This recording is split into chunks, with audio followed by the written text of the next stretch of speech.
Indo British advanced pain clinic నొప్పి మాయం surgery దూరం. For appointments 9155515563.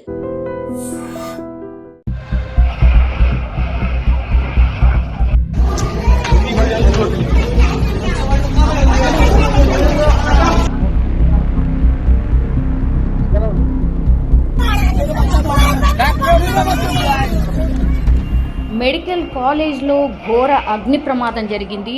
రాత్రి పూట ఈ అగ్ని ప్రమాదం అయితే జరిగింది. అసలు పూర్తిగా బెడ్స్ అన్నీ కూడా కాలిపోయి పూర్తిగా బూడిదైపోయిన పరిస్థితి. ఇది కంప్లీట్లీ పిల్లలు ఉండేటటువంటి వార్డ్ ఇది.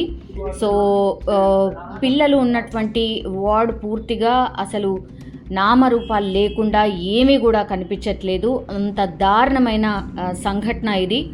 సో రాత్రి పూట షార్ట్ సర్క్యూట్ వల్ల ఈ ప్రమాదం జరిగినట్టయితే ప్రాథమికంగా అంచనా వేశారు అధికారులు. కానీ ఎగ్జాక్ట్లీ ఏం జరిగింది, మరి షార్ట్ సర్క్యూట్కి కూడా రీజన్ ఏంటి అనేది చూడాల్సిందే. బట్ ఇది అత్యంత ఘోరమైన ప్రమాదం. బికాజ్ ఈ ప్రమాదంలో 10 మంది శిశువులు పూర్తిగా సజీవ దహనమైనట్టు మనకున్న ఇన్ఫర్మేషన్. సో చిన్న పిల్లలు, అప్పుడే పుట్టినటువంటి పిల్లలు అనమాట. మనకు తెలుసు, పుట్టిన పిల్లల్ని 1 రోజు 2 రోజులు కొంత ఐసీయూలో అండ్ వెరీ క్రిటికల్ ఆర్ ఐసీయూకి సంబంధించిన వాటిలలో పెడుతూ ఉంటారు చిన్నపిల్లల్ని పుట్టగాని. అంటే డిఫరెంట్ రీజన్స్ కావచ్చు. మేబీ జాండీస్ అని, లేకపోతే ఇంకో రీజన్ వల్ల కొంత, అంటే అప్పటి వరకు అమ్మ కడుపులో ఉంటారు కాబట్టి వాళ్ళకి అప్పటికప్పుడు అంటే బయటికి వచ్చాక ఆ వెదర్కి కానీ తట్టుకునే అంత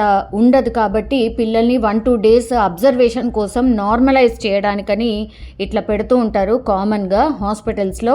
సో అది కావచ్చు, లేదంటే కొంతమంది పిల్లలకు ఏదో ఒక సమ్ ప్రాబ్లం ఉంటుంది, వాళ్ళనైతే కొంత ఐసీయూలో పెట్టి నార్మలైజ్ చేసిన తర్వాత మళ్ళీ తల్లి దగ్గరికి అప్పగించడం ఉంటుంది. సో అట్లాగే ఈ హాస్పిటల్లో కూడా చిన్న పిల్లలనైతే ఐసీయూకి సంబంధించిన వార్డులో పెట్టడం జరిగింది.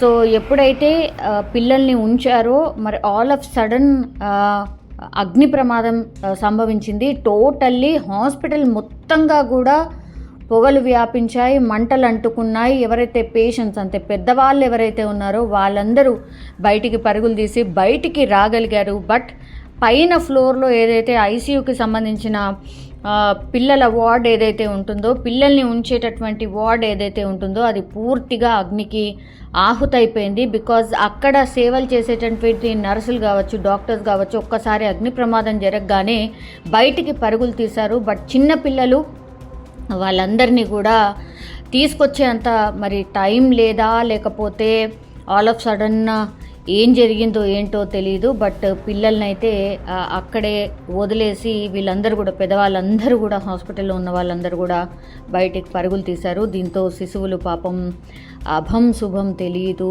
అప్పుడే కళ్ళు తెరిసినటువంటి శిశువులందరూ కూడా 1, 2 or 3 డేస్ శిశువులు మొత్తంగా కూడా ఈ అగ్నికి ఆహుతైపోయిన సిచ్యువేషన్. తల్లిదండ్రులకైతే కడుపు కోత మిగిల్చిన పరిస్థితి. ఇది ఉత్తరప్రదేశ్ ఝాన్సీ మెడికల్ కాలేజ్లో జరిగినటువంటి ప్రమాదం.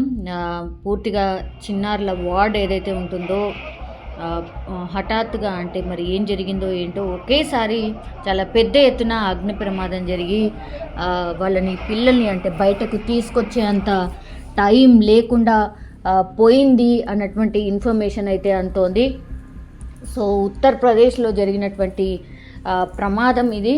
సో అత్యంత ఘోరమైన ప్రమాదం. ఎవరైనా కాపాడే ప్రయత్నం చేద్దామన్నా కూడా అసలు సరిపోలేదు, అంటే టైం సరిపోలేదు. అండ్ మంటలు కూడా అంతే త్వరగా మొత్తం హాస్పిటల్ అంతా కూడా వ్యాపించాయి. మరి చిన్నారుల వార్డులోనే ముందుగా మంటలు అంటుకున్నాయా, లేదంటే హాస్పిటల్ మరి ఏ ఫ్లోర్లో మంటలు అంటుకున్నాయి? ఇది 3 floors ఆఫ్ బిల్డింగ్ అని చెప్తున్నారు. సో 3 floors ఆఫ్ బిల్డింగ్లో పైన ఫ్లోర్ పిల్లలకు సంబంధించిన వార్డ్, ఐసీయూకి సంబంధించిన వార్డ్ ఉంది.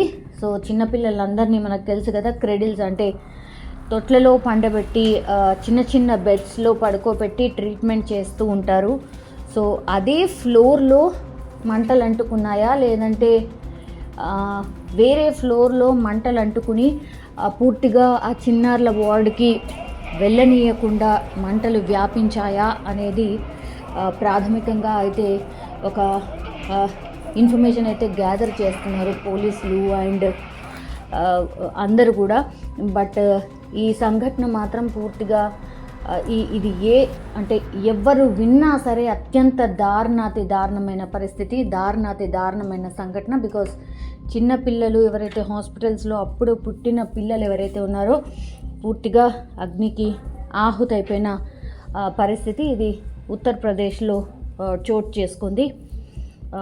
ఇప్పుడైతే పోలీసులు మరి ఏంటి అంటే అగ్నిమాపక సిబ్బంది మంటలను అయితే అదుపులోకి తీసుకొచ్చారు. బట్ పూర్తిగా పిల్లలైతే అగ్నికి ఆహుతైన పరిస్థితి, తల్లిదండ్రులకైతే గుండెకోత మిగిల్చిన సిట్యువేషన్.